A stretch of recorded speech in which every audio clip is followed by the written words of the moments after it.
ฐานิสตอรี่นำเสนอจันทราสดงตอนพยามาในวัยบท8รอจนหลิซูซูกับท่านหมอจากไปไกลแล้วฐานไถจิ้นก็ลืมตาขึ้นผ่านไปไม่นานบ่าวชายในชุดสีเทายกอาหารกับน้ำดื่มมาให้พอเห็นฐานไถจิ้นตื่นอยู่บ่าวชายก็ตกใจสะดุ้งจื้อกินอาหารเถิดบ่าวชายวางกล่องอาหารในมือลงฐานไถจิ้นใช้แขนประคองตัวขึ้นมาและกินอาหารบ่าวชายเฝ้าอยู่ด้านข้างเอ่ยเสียงเรียกว่าต่อจากนี้อีกหลายวันบ่าวจะนำอาหารมาส่งให้จื้อตามเวลาขอจื้อโปรดอย่าออกจากเรือนตะวันออกฐานไถจิ้นตอบขอบใจเจ้ามากบ่าวชายเห็นเด็กหนุ่มตรงหน้ามีท่าทีสุภาพน้ำเสียงกระจ่างผ่าเผยจึงพลันรู้สึกละอายใจเล็กน้อยบางครั้งพวกบ่าวไพร่ก็จงใจปฏิบัติกับฐานไถจิ้นเช่นนี้ฐานะของเขามีความพิเศษการรังแกเขาสร้างความรู้สึกพึงพอใจไปอีกอย่างหนึ่งทว่าคิดอีกทีบางทีบุคคลตรงหน้าผู้นี้ชีวิตความเป็นอยู่ยังสู้พวกเขาไม่ได้ด้วยซ้ำบ่าวชายอดพูดขึ้นไม่ได้จื้อหน้าต่างของเรือนตะวันออกชำรุดตอนบ่ายบ่าวจะพาคนมาซ่อมฐานไถจิ้นยิ้มน้อยอย่างเกรงใจไม่จำเป็นต้องยุ่งยากหรอกบ่าวชายคิดในใจจิตใจของจื้อไม่เลวจริงๆถูกจงใจกลั่นแกล้งกลับมิได้โกรธแค้นพวกข้าเขาไม่ได้เอ่ยถึงคุณหนูสามเพราะคุณหนูสามไม่ให้ตนพูดถึงนางโชคดีที่จื้อมิตรได้ถามหาไม่แล้วบ่าวชายก็ไม่รู้จะตอบอย่างไรรอจนบ่าวชายเก็บกล่องอาหารจากไปเรือนตะวันออกก็กลับมาเงียบสงัดอีกครั้ง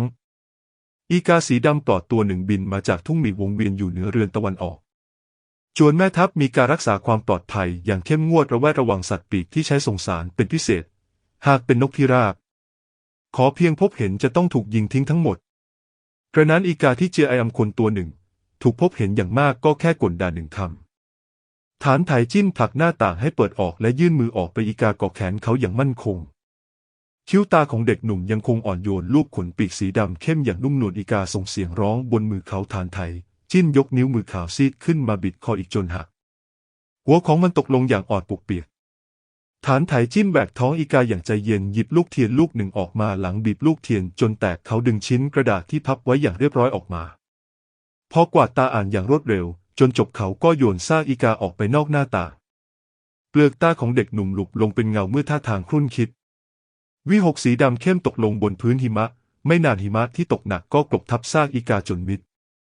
ระหว่างทางกลับหลิซูซูพบบุรุษในชุดผ้าเนื้อหยาบสีน้ำตาลผู้หนึ่งนางใช้ความคิดครู่หนึ่งว่านี่คือใครพี่รองรอเดี๋ยวเย่ชูเฟิงหันกลับมาอย่างประหลาดใจพลางรีบเอ่ยทักน้องหญิงสามพี่รองจะออกจากจวนหรือเย่ชูเฟิงมองรองเท้าหุ้มแข้งของตนเองอย่างไม่เป็นธรรมชาติเครื่องเขียนหมดน่าข้าจะออกจากจวนไปซื้อหาหลิซูซูพิจารณาเขาบุรุษตรงหน้าคิ้วตางามสง่าดูสุภาพอ่อนแอทีเดียวคุณชายทั้งสี่ของจวนแม่ทัพคุณชายรองผู้นี้ไร้ตัวตนมากที่สุดเขาถูกแม่ทัพใหญ่เย่รับตัวกลับมาจากชนบทในปีที่อายุ3 ขวบตอนนั้นเย่เซี่ยวโยเด็กน้อยให้พ่อบ้านเป็นคนดูแลพลางเอ่ยว่าต่อไปเขามีชื่อว่าเย่ชูเฟิงเด็กทุกคนในจวนล้วนมีมารดานอกจากคุณหนูสามเย่ซีอู้และคุณชายรองเย่ชูเฟิงมารดาของเย่ซีอู้จากไปเร็วส่วนเย่ชูเฟิงในช่วงที่เย่เซี่ยวทำสื่อระหว่างเดินทัพเขาบาดเจ็บและพักรักษาตัวที่หมู่บ้านเกษตรแห่งหนึ่งหลังจากใกล้ชิดกับหญิงม่ายในหมู่บ้านแห่งนั้นหลายวันก็เกิดทายาทผู้นี้ขึ้นคนในจวนแม่ทัพรู้ชาติกำเนิดของคุณชายรองดีจึงดูถูกเขาเป็นพิเศษเย่ชูเฟิงรู้ว่าฐานะของตนกระอักกระอ่วนแต่ไหนแต่ไรมาจึงใช้ชีวิตอยู่ในจวนเหมือนมนุษย์ล่องหนแม้แต่คุณชายสี่ที่อายุ6 ขวบยังรู้ว่าพี่รองผู้นี้อ่อนแอรังแกได้เย่ชูเฟิงนิสัยแปลกแยกแต่ก่อนมีเพียงเย่ปิงชางที่ดีต่อเขาหลีซูซูบ่นในใจเย่ปิงจางอัธยาศัยออกจะดีเกินไปหน่อยแล้วกระมังเซวินอ๋องกับผังอีจือไม่พูดถึงแต่คนเงียบขรึมพูดน้อยอย่างเย่ชูเฟิงกลับอยู่ร่วมกับเย่ปิงชางได้ไม่เลวอย่างนั้นหรือหลีซูซูรู้สึกสนใจใคร่รู้ในตัวพี่สาวสายรองคนนี้มากกว่าเดิมเย่ชูเฟิงถูกหลีซูซูขวางไว้สีหน้าไม่สบายใจอย่างยิ่งเขาก้มศีรษะต่ำเอ่ยน้องหญิงสามมีธุระอันใดหรือไม่หลีซูซูพยักหน้าครั้งก่อนซีอู้ไม่ระวังทำให้พี่หญิงใหญ่ตกน้ำรู้สึกไม่สบายใจได้ยินว่าอีกไม่กี่วันเซวินอ๋องจะย้ายออกจากวังมาพักที่จวนนอกวังข้าอยากเตรียมของขวัญชิ้นหนึ่งเป็นการขอขมาพี่หญิงใหญ่ที่รองข้าฟังมาว่าแต่ก่อนท่านกับพี่หญิงใหญ่ความสัมพันธ์ไม่เลวท่านรู้หรือไม่ว่านางชอบอะไรเย่ชูเฟิงโบกไม้โบกมือเป็นพันวันน้องหญิงสามเข้าใจผิดแล้วข้ากับน้องหญิงปิงฉางแค่พูดคุยกันเป็นครั้งคราวเท่านั้นไม่รู้หรอกว่านางชอบอะไร หลีซูซูเห็นสีหน้าเขาก็รู้ว่าเขาคิดว่านางมาหาเรื่องทุกคนในจวนแม่ทัพต่างรู้ว่าคุณหนูใหญ่แต่งงานกับชายในดวงใจของคุณหนูสามอีกทั้งคุณหนูสาม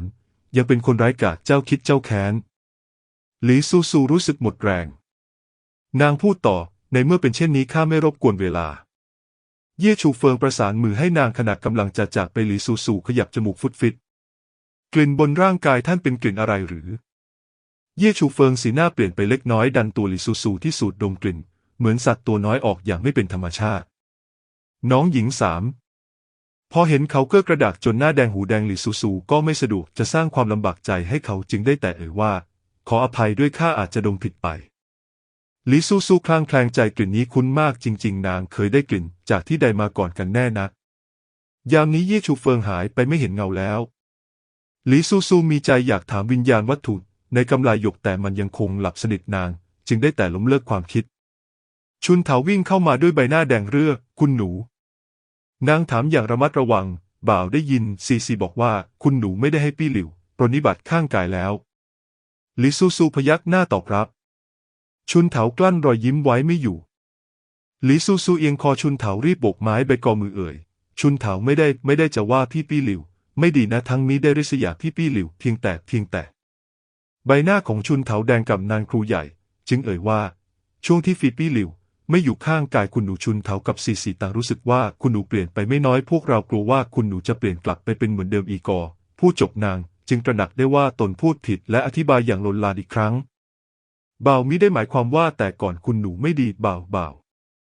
หลีซูซูเห็นนางตะกุตะกร้อนจอนใจจนใกล้ร้องให้เต็มทีจึงอดพูดมิได้ไม่เป็นไรข้าไม่ได้โมโหแม้ว่าการเปลี่ยนแปลงของตนจะไม่เกี่ยวกับปี้หลิวแต่ในอดีตปี้หลิวยุแยงเจ้าของร่างเดิมไม่น้อยนี่เป็นเรื่องจริงความกังวลของชุนและซีมิใช่การคิดไปเองทางด้านคุณชายรองและคุณชายสามีข่าวคราวหรือยังพอเอ่ยถึงเรื่องนี้ชุนเถารีบพูดเรียนคุณหนูบ่าวถามพ่อบ้านแล้วเขาบอกว่าหมู่นี้คุณชายรองและคุณชายสามักจะออกไปข้างนอกโดยเฉพาะคุณชายรองบางครั้งออกไปตั้งแต่เช้าตกค่ำจึงจะกลับมาหลีซูซูแปลกใจมากออกไปทั้งวันชุนเถาพงกศีรษะแต่บ่าวไม่รู้ว่าคุณชายทั้งสองกำลังทำสิ่งใดหลีซูซูรู้สึกว่าสัญชาตญาณของตนเองไม่ผิดเย่ชูเฟิงผู้นี้มีปัญหาวันนี้ไปซื้อผู้กันหมึกวันต่อไปเล่าคงมิอาจขาดแคลนเครื่องใช้ในห้องหนังสือทุกวันกระมังเมื่อคบคิดดูแล้วนางให้พ่อบ้านหายาจกมาหลายคนและแบ่งเงินก้อนให้คนละก้อนพวกเจ้าแยกย้ายกันช่วยข้าจับตาดูคุณชายรองกับคุณชายสางพวกเขาไปใดทำอะไรบ้างเรื่องแปลกล้วนเอามารายงานข้าให้หมดมือเล็กของนางโบกวูบก่อนจะเอ่ยอย่างใจกว้างยิ่งนักหากทำได้ดีข้าจะตกรางวัลเป็นเงินก้อนอีกก้อนเหล่ายาจกดวงตาลุกวาวพากันเอ่ยขอบคุณคุณหนูสามวางใจไม่ว่ามีลมพัดยอดหญ้าไหวใดๆข้าน้อยจะค่อยสังเกตทั้งหมดหลีซูซูคิดในใจอาจารย์อาทั้งหลายกล่าวไม่ผิดจริงๆสามพิภพหากมีเงินก็จ้างผีโม่แป้งได้ดูท่าทางอย่าว่าแต่สั่งผีให้โม่แป้งเลยสั่งเครื่องโม่ให้บดผีก็ได้เหมือนกันตามคาดไม่ถึง2 วันก็มียาจกน้อยวิ่งมารายงานคุณหนูสามข้าน้อยเห็น2 วันนี้คุณชายรองจะไปที่เรือนแห่งหนึ่งทุกวันข้างเรือนปลูกเหมยหลายต้นมีหญิงสาวชุดเหลืองที่งามมากผู้หนึ่งอาศัยอยู่ข้างในคุณชายรองไปตอนเช้าตกค่ำจึงจักมาหลีซูซูครุ่นคิดแสดงว่าพี่รองที่ทำตัวเหมือนมนุษย์ล่องหนผู้นั้นถึงขั้นซ่อนภรรยาลับไว้นอกเรือนนางมอบเงินก้อนให้ยาจกน้อยอีกก้อนตามสัญญาไม่นานยาจกอีกคนก็มารับรางวัลเมื่อวันคุณชายสามออกจากเรือนไปกินอาหารที่หอสุรากับคุณชายจวนเสนาบดีเฉินจากนั้นเข้าไปในโรงพนันด้วยกันหลีซูซูกระพริบตาปริบๆโง่พนันหรือเป็นเช่นที่ข้าคิดหรือไม่น่าเห็นทีทั้งพี่รองและพี่สามล้วนมีความลับหลีซูซูยังไม่ทันได้ตรวจสอบ2 เรื่องนี้แม่ทัพใหญ่เย่ก็บอกว่าพรุ่งนี้เป็นวันคล้ายวันเกิดของเซวินอองถึงเวลาเขาจะพาหลีซูซูไปร่วมงานด้วยเซวินอองเติบโตเป็นผู้ใหญ่แล้วครั้งนี้ได้รับการอวยยศย้ายออกจากวังหลวงจึงถือโอกาสเชิญขุนนางใหญ่ทั้งหลายมาร่วมงานเลี้ยงวันคล้ายวันเกิดของตนแน่นอนว่าเขาจัดงานค่อนข้างเรียบง่ายมิได้ทำให้เกริกใหญ่โตฮ่องเต้อยู่ในวัยหนุ่มแข็งแรงองค์ชายทั้งหลายย่อมได้แต่วางตัวไม่เป็นจุดเด่นยิ่งธรรมดาก็ยิ่งดีเย่เซี่ยวปลายตามองหลีซูซูแวบหนึ่งครั้งนี้เจ้าจงสำรวมให้มากหากกล้าก่อเรื่องอะไรอีกแม้เป็นท่านย่าเจ้าก็ปกป้องเจ้าไม่ได้พอเจอพี่หญิงใหญ่ของเจ้าแล้วอย่าลืมขอเข้ามาด้วย ทั่วล่าต่างคิดว่าหลี่ซูซูจะต้องกระโจนเข้าใส่องค์ชายหกโดยแท้หลี่ซูซูเอ่ยอย่างจนใจท่านพ่อโปรดวางใจลูกทราบแล้วเจ้ากะหลี่ซูซูกลับมิได้รู้สึกว่าแม่ทัพใหญ่เย่กำลังปกป้องเย่ปิงฉางสมัยก่อนตอนเย่ปิงฉางยังไม่ออกเรือนเกิดเรื่องวิวาทกับคุณหนูสามสกุลเย่ล้วนปิดประตูจัดการเองทั้งสิ้นแต่บัดนี้เย่ปิงฉางแต่งให้เซวินออกแล้วถึงอย่างไรสกุลเย่ก็ต้องให้เกียรติบ้างครั้งก่อนเจ้าของร่างเดิมผลักคนตกน้ำดวงตาตั้งกี่คู่ล้วนมองเห็นเซียวหลินแม้นิสัยจะสุภาพอ่อนโยนแต่ผู้อื่นเป็นถึงองค์ชายสกุลเย่คงมิอาจไม่เห็นแก่หน้าของราชวงศ์แม่ทัพใหญ่เย่แค่ให้หลี่ซูซูขอเข้ามาเท่านั้นนับเป็นการจัดการที่เรียบง่ายที่สุดแล้ว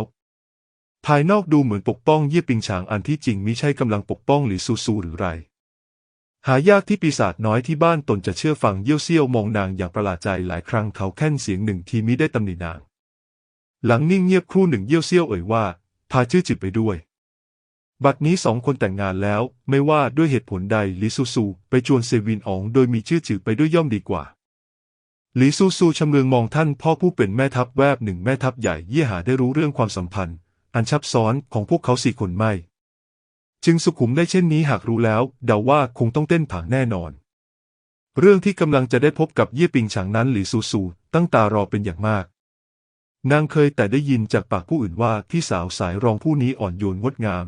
ทั้งยังได้เห็นภาพว่าสตรีที่เขินอายแผ่นนั้นโดยบังเอิญพอคิดถึงต่างหูสตรีที่ฐานไถจิ้นซุกซ่อนไว้ข้างนั้นหลี่ซูซูเท้าแก้มครุ่นคิดบางทีภารกิจในการถอนกระดูกมารครั้งนี้ของนางกุญแจสำคัญอาจอยู่ที่เย่ปิงฉางก็เป็นได้ชุนเถากับสี่สีปลุกหลี่ซูซูแต่เช้าตรู่หลี่ซูซูนั่งลงหน้าคันช่องสองสาวใช้เหมือนกำลังเผชิญศึกหนักซีซีหยิบอาภรณ์สีม่วงพลิ้วไหวประณีตตัวหนึ่งออกมาเอ่ยถามอย่างกระวนกระวายคุณหนูว่าชุดนี้เป็นอย่างไรนี่เป็นชุดที่ร้านจินซิ่วตั้งใจตัดให้คุณหนูอย่างพิถีพิถันงดงามก็งดงามอยู่หรอกแต่ว่าสีนี่เป็นชุดกระโปรงฤดูใบไม้ช่วงตอนนี้เป็นฤดูหนาวนักนางในร่างของมนุษย์ต้านทานความหนาวไม่ไหวซีคิดในใจแต่ก่อนคุณหนูออกจากบ้านไปพบองค์ชายหกอย่าว่าแต่หนาวสวมชุดฤดูใบไม้ร่วงเลยต่อให้สวมชุดฤดูร้อนคุณหนูก็ยอมตัวสั่นออกไปในสถานการณ์ที่มีคุณหนูใหญ่คุณหนูสามเป็นเหมือนนกยุงน้อยที่ชอบเอาชนะกลัวว่าจะตกเป็นรองอีกฝ่ายเมื่อก่อนล้วนเป็นปี้หลิวคอยช่วยคุณหนูแต่งตัวครั้งนี้เปลี่ยนเป็นชุนเถากับซีเด็กสองคนกลัวว่าพวกตนมือเท้างุ่มง่ามมุมมองความงามใช้ไม่ได้จะทำให้คุณหนูสามขายหน้าพอเห็นพวกนางลังเลตัดสินใจไม่ถูกหลี่ซูซูก็ชี้มือไปชุดนั้นแล้วกันนางชี้เสื้อตัวสั้นกับกระโปรงสีแดงอมส้มมองแล้วรู้สึกอบอุ่นชุนเถายิ้มร่าอย่างนี้ก็ดีเจ้ากับคุณหนูจะได้ไม่หนาวซีมือไม้คล่องแคล่วกล้าวมวยผมเสร็จก็เอ่ยว่าคุณหนูเหมยแดงในลานเรือนพลีบานงดงามยิ่งเบาวาดฮวาเตียนให้ท่านดีหรือไม่เจ้ากะหลี่ซูซูยังไม่เคยวาดฮวาเตียนในโลกมนุษย์มาก่อนจึงรู้สึกสนอกสนใจเอาสิดังนั้นซีจึงวาดดอกเหมยประณีตครึ่งดอกตรงกลางวางคิ้วหลี่ซูซูอย่างพิถีพิถันหลี่ซูซูมองบุปผาบนหน้าผากตนพลางรูปไล้ด้วยความประหลาดใจร่างเดิมของนางเกิดมาก็มีจุดสีแดงชาติแต้มอยู่กลางหน้าผากจุดหนึ่งงดงามมิอาจหาสิ่งใดมาเปรียบปานดอกเหมยครึ่งดอกนี้จึงทำให้หลี่ซูซูรู้สึกคุ้นเคยชุนเถาเอ่ยชมคุณหนูสามช่างงามจริงๆหลี่ซูซูมองตนเองในคันช่องรูปโฉมของคุณหนูสามสกุลเย่เจือกลิ่นอายความไร้เดียงสาอยู่หลายส่วนไม่เย้ายวนพอทว่ากลับน่ารักมีชีวิตชีวามากดวงหน้าคล้ายแม่นางน้อยข้างบ้านสดใสร่าเริงยามสงสัยเสื้อบุญวงสีแดงอมส้มดูเหมือนก้อนหิมะนุ่มนิ่มก้อนหนึ่งหลี่ซูซูมองจนชินแล้วกลับรู้สึกว่าใบหน้านี้น่ารักน่ามองยิ่งนักนางเดินออกไปพบว่าข้างนอกหิมะกำลังตกซีบ่นว่าฤดูหนาวปีนี้ฉะไหนมาจึงตกทุกวันเลยนะชุนเถารีบเอาชุดคลุมกันลมคลุมให้หลี่ซูซูพลางพยักหน้าเห็นด้วยหลี่ซูซูเดินออกจากประตูมาก็เห็นหน้าจวนแม่ทัพมีเงาร่างผายผอมสูงโปร่งของคนผู้หนึ่งยืนอยู่เด็กหนุ่มสวมชุดสีน้ำเงินอมเขียวยืนอยู่กลางหิมะที่ตกหนักเสื้อผ้าบนร่างเขากลับเหมือนชุดฤดูสารเนื้อผ้าบางจนขับเน้นให้เห็นเรือนร่างที่ผอมจนเห็นกระดูกของเขาเกล็ดหิมะตกลงบนขนตาดำสนิทความประณีตงดงามเฉพาะตัวของเด็กหนุ่ม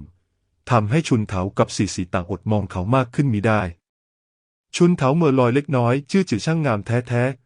หากให้นางพูดเทียบกับเซวินอองแล้วมิได้ด้อยกว่าแม้แต่น้อยด้านแม่ทัพใหญ่เยี่ยมไม่ชอบการนั่งรถม้าจึงขี่อาชานำอยู่ข้างหน้า นี่เป็นครั้งแรกที่ฐานไถจิ้นเห็นคุณหนูสามสกุลเย่สวมเสื้อบุญมุมอย่างจริงจังออกจากบ้านในฤดูหนาวบางทีอาจเพราะอบอุ่นพวงแก้มของเด็กสาวจึงเจือสีแดงระเรื่อ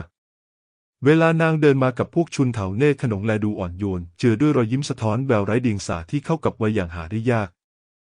ฐานไถจิ้นยื่นมือไปให้หลี่ซูซูหลี่ซูซูเหลือบมองมือเรียวยาวขาวซีดข้างนั้นรอยยิ้มมุมปากจางลงหลายส่วนไม่สนใจเขาและก้าวขึ้นรถม้าด้วยตนเองชุนเถาชำเลืองมองจื้อจื่ออย่างรวดเร็วเด็กหนุ่มหดมือกลับหลุบตาลงยอมรับสภาพเหมือนเช่นที่เป็นมาก่อนจะขึ้นรถม้าตามคุณหนูสามไปตลอดทางหน้าเบื่อยิ่งหลี่ซูซูจ้องฐานไถจิ้นสิ่งชั่วร้ายช่างมหัศจรรย์นักบอกว่าเขาแข็งแกร่งเขาก็ทำท่าใกล้ตายบอกว่าเขาอ่อนแอเขากลับเหมือนวัชพืชในทุ่งร้างฟื้นฟูกลับมาอย่างรวดเร็วนางกอดเต้าอุ่นที่เต็มไปด้วยขนปุกปุยมือของฐานไถจิ้นวางอยู่บนหัวเขาหลี่ซูซูเหลือบมองข้อนิ้วเขาที่แดงไปหมด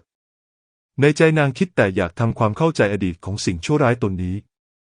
ดังนั้นจึงถามอย่างไม่เต็มใจมือเจ้าเป็นอะไรฐานไถจิ้นแปลกใจมากเด็กสาวถึงขั้นเป็นฝ่ายชวนเขาคุยเขาเม้มมุมปากที่แตกระแหงเล็กน้อยพลางตอบว่าแผลจากความเย็นจัด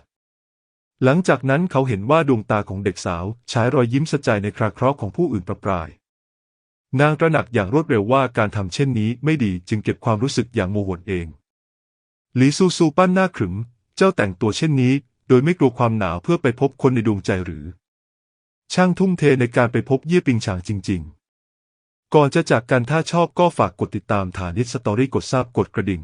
เพื่อไม่ให้พลาดคลิปถัดไป